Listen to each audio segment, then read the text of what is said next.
உலகத்திலேயே மிக உயரமான முருகன் சிலை நம்மளுக்கு எல்லாத்துக்குமே தெரியும். சேலத்தில் இருக்க ஏத்தாப்பூர் அப்படிங்கிற ஊரில் இருக்க நமக்கு எல்லாத்துக்கும் தெரியும்.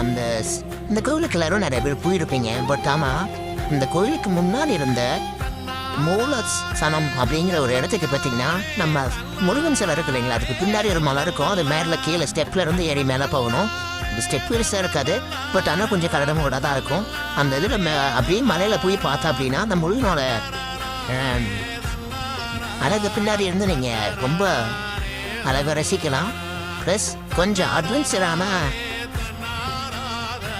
இடமா இருக்கும். கொஞ்சம் மேலே இடம்பு பார்த்தது, நான் மேலே போய் தரிசனம் பண்ணிட்டு வந்தது கொஞ்சம் மனசுக்கு திருப்தியாக இருக்குது. Okay, thank you friends. நீங்களும் சேலம் போனீங்கன்னா மறக்காமல் பார்த்துட்டு வாங்க.